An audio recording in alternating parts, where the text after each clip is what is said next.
Assalamualaikum warahmatullahi wabarakatuh. Di sini kami dari kelompok 4 akan membuat video tentang pengkritikan demokrasi di bawah pemerintahan Muhammad Hatta. Saya Nadia Swastika Ayu dengan NIM 1312300-257. Saya dengan Patricia Rizalatala dengan NIM 1312300-256. Saya dengan Lilian Bisma Haryanto dengan NIM 13-12-300-255. Saya dengan Putri Anastasia dengan NIM 13-12-300-264. Dengan saya Amadudi Kalista dengan NIM 13-12-300-259. Dengan saya Muhammad Reflaska dengan NIM 13-12-300-262. Sekian video dari kelompok kami. Terima kasih. Dr. Andes Haji Muhammad Hatta lahir pada 12 Agustus 1902 dan meninggal pada 14 Maret 1980. Beliau adalah seorang tokoh penting dalam perjuangan kemerdekaan Indonesia, negarawan dan ekonom Indonesia yang menjabat sebagai Wakil Presiden Indonesia pertama. Ia bersama Soekarno adalah proklamator kemerdekaan, memainkan peranan sentral dalam perjuangan kemerdekaan Indonesia dari penjajahan Belanda sekaligus memproklamirkan pada 17 Agustus 1945. Ia pernah menjabat sebagai Perdana Menteri dalam Kabinet Hatta I, Hatta II, dan Republik Indonesia Serikat. Pada 1956, ia mundur dari jabatan Wakil Presiden.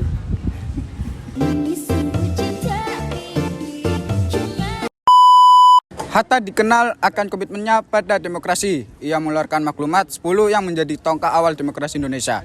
Di bidang ekonomi, pemikiran dan sumbangsinya terhadap perkembangan koperasi membuat ia dijuluki sebagai Bapak Koperasi. Hatta meninggal pada 1980 dan jenazahnya dimakamkan di TPU Tanah Kusir, Jakarta. Pemerintah Indonesia menetapkannya sebagai salah seorang pahlawan proklamator kemerdekaan pada tanggal 23 Oktober 1986 melalui Kepres nomor 081 TK 1986. Penting untuk dicatat bahwa Bung Hatta hidup di zaman yang berbeda dan konsep HAM yang kita pahami saat ini belum begitu dikenal atau ditekankan secara luas pada masa itu. Fokus Bung Hatta terutama pada perjuangan kemerdekaan dan tantangan pembangunan bangsa di negara yang baru merdeka. Selama berkuasa, Bung Hatta menghadapi berbagai tantangan, antara lain ketidakstabilan politik, pembangunan ekonomi, dan kohesi sosial. Permasalahan tersebut memerlukan perhatian dan upayanya untuk mewujudkan pemerintahan yang stabil dan memajukan kesejahteraan rakyat Indonesia. Namun, memang benar bahwa ada beberapa kasus di mana permasalahan HAM tidak mendapatkan perhatian yang layak. Misalnya pada tahun-tahun awal kemerdekaan terjadi kasus-kasus represi politik dan pelanggaran kebebasan sipil. Ada yang berpendapat bahwa pemerintahan Bung Hatta tidak memprioritaskan penanganan isu-isu HAM ini secara memadai.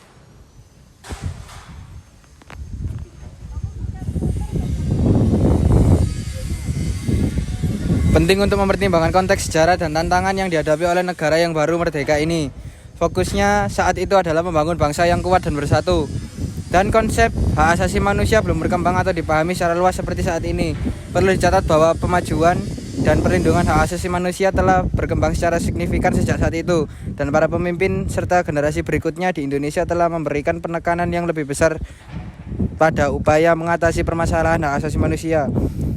Negara ini telah mencapai kemajuan dalam membangun institusi dan mekanisme untuk melindungi hak asasi manusia, dan terdapat upaya yang sedang dilakukan untuk mengatasi pelanggaran hak asasi manusia di masa lalu dan mendorong budaya penghormatan terhadap hak asasi manusia di Indonesia.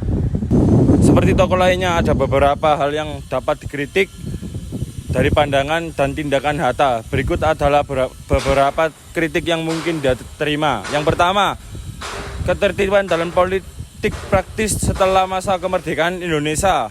Hatta terlibat dalam politik praktis dan menjadi salah satu pendiri partai politik. Beberapa kritikus berpendapat praktis mungkin telah mempengaruhi independensinya sebagai seorang pemikir dan pemimpin. Yang kedua adalah kurangnya perhatian terhadap hak asasi manusia. Beberapa kritikus berpendapat bahwa Hatta kurang memberikan perhatian yang cukup terhadap perlindungan hak asasi manusia dalam perjuangan kemerdekaan dan tindakannya sebagai pemimpin. Mereka berpendapat bahwa ada beberapa kebijakan atau tindakan yang mungkin telah melanggar hak asasi manusia. Yang ketiga, kurangnya perhatian terhadap peran perempuan.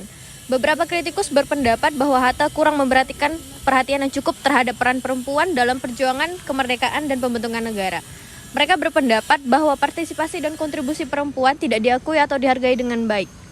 Namun sebagai tokoh publik, kritik adalah bagian dari diskusi dan evaluasi yang sehat terhadap pemikiran dan tindakan seseorang. Salah satu solusinya adalah dengan memperkuat sistem hukum dan pemerintahan yang menjunjung tinggi nilai-nilai hak asasi manusia. Solusi yang lebih tegas dan terukur untuk memastikan implementasi yang efektif dari nilai-nilai hak asasi manusia dalam konteks Indonesia.